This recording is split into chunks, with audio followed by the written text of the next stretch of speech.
Hi, we are Lacey and Patrick from 11 Creative Services, and today we are starting the first of our video series where we're going to share with you some of our favorite things going on in the marketing world and brands who are utilizing content marketing very well.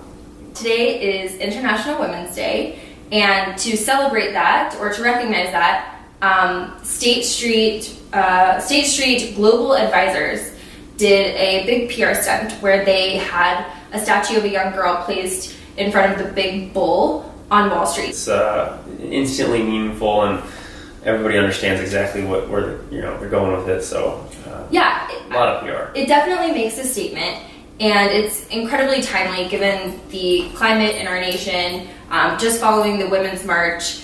And then when they were asked about it in the statement they said that the whole idea behind the girl statue was a call for companies to increase their gender diversity on their boards. So it's definitely a great way for them to make a stand for a social issue they believe in and get a ton of attention to their brand in the process. I think it's great too because it's not just one party or another. I mean, clearly there's one that is more in tune to these issues. I think it's great because it's not necessarily political. It's just calling on for more equality. Like why, regardless of party lines, why would you not be more?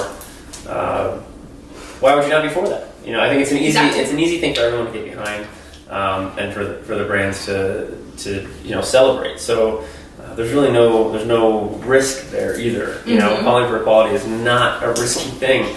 I think a lot of brands try to shy away as much as possible from being political, but this doesn't feel political. This feels just like the right thing to do. Next one.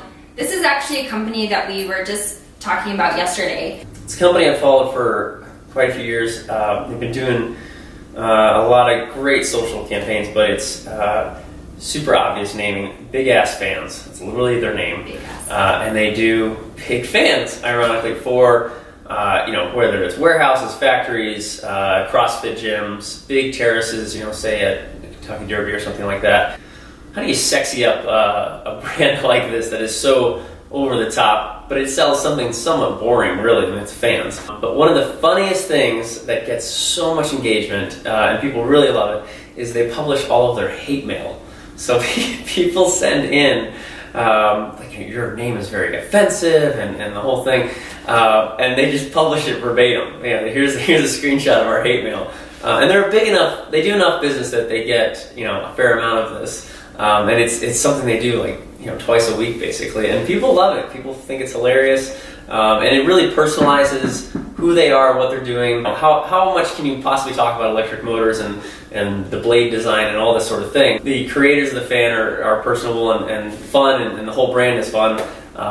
And you would never expect that from a fan company. It definitely makes for good engagement. Love mail is not fun though. Exactly. No one cares. Would you ever walk into a party and just go I get told all the time that people love me. If you're telling a cocktail party fun stories about people that people think are funny, it would definitely not be the stories that are not embarrassing. The embarrassing ones are funny, and the hate mail is funny in that regard. So I think it works really well. Okay, so the next company we want to talk about is Girlfriend Collective. They gained a lot of attention over the summer because of their free leggings Facebook ads. And probably everybody saw these at one point or another, at least every woman did. They have one product, just the Girlfriend leggings. They claim that their leggings are made from all recycled materials. They are fair trade, socially responsible, and they operate out of Vietnam. So they claim that their company is doing really great things for the people who live and work there in Vietnam. Are they gluten-free too? I don't think they are.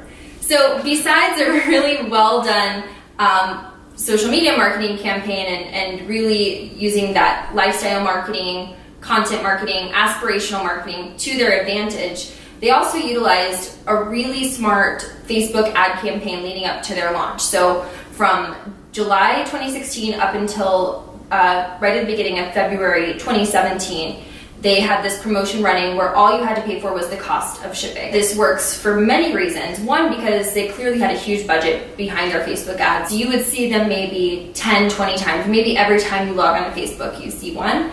And that many touches, I think, is what helps people in their mind start to associate, oh yes, I've heard of that and I need to try it out. So low barrier to entry, just paying for shipping. Most people think, why the heck not? Let's just try it. And on some level, it's just a sampling campaign, right? Like you're just giving away product.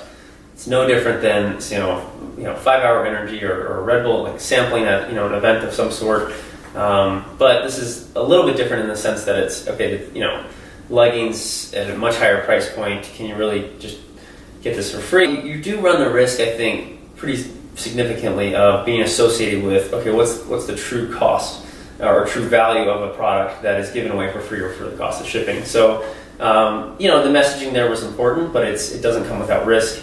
Obviously we don't have their financials or anything like that to understand just how successful it was, but it was successful for eyeballs on target, I think, in that regard. And in their checkout process, when you're purchasing the leggings with the shipping, they actually just give you a discount code. So I think that makes it still maintain its value because you still see the actual retail price of the leggings. Right. And then when you enter the code, then it's decreased. In the process, you're collecting all of the emails. Data, yeah. And now they're up to over 46,000 Facebook likes, over 55,000 followers on Instagram. Yeah. So in this process with the viral campaign, people are excited to say, hey, I saw this on a Facebook ad and thought I would try it. And I think that it was well executed on their part. The next one, Rumble, which is, I love this company. Just the concept is great. So I think that sleeping bags are so comfortable. And I think that, why not have a blanket? And that's this company, Rumble. So they have sleeping bag constructed blankets. All of it is designed for the adventure. Like it's #van life. You're right. So it's the glamping, car camping lifestyle product, and it's they're not cheap. I mean, sleeping bags are not cheap, and these are these beautiful designs, great quality product. Not something you have to wash all the time. It's very durable, and so they have just brilliant on point messaging and content creation for their social media campaigns. They just have great engagement, beautiful imagery. I mean, how do you sell a blanket, right? I mean, it's a $200, $300 blanket, and it just works great. I mean, it's working on me. I want a $300 blanket, and that's the silliest thing ever.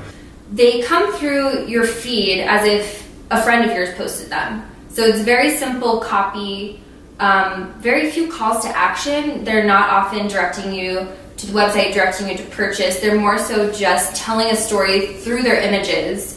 And again, coming right back to that content marketing, lifestyle, aspirational marketing, they really have the target customer in mind with every single piece of content that they put out. Shout out to them. Yeah. They're doing it well.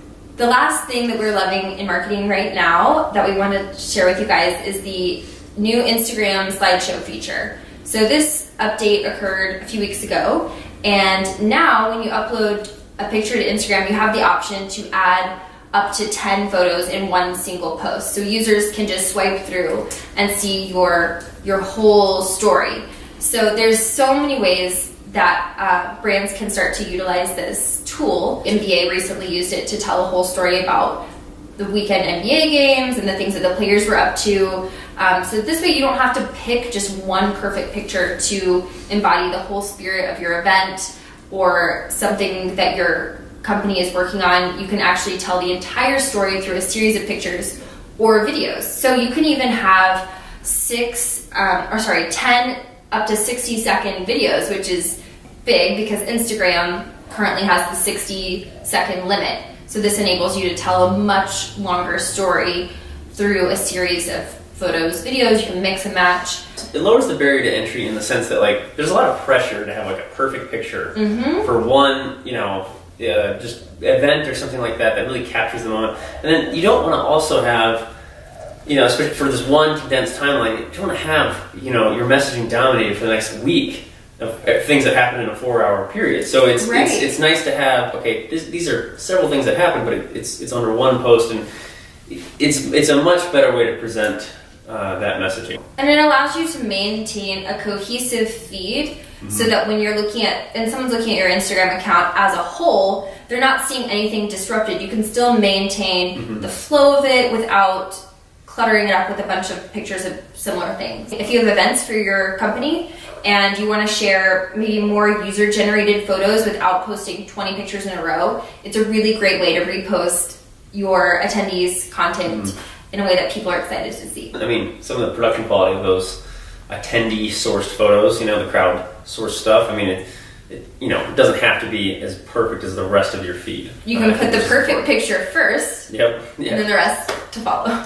the still good, stuff later. Thanks for following along. We hope you enjoyed learning about our favorite things in marketing right now. And if you have any favorites, please feel free to share them with us. And we'll see you next time. Hi. Ooh. Hi.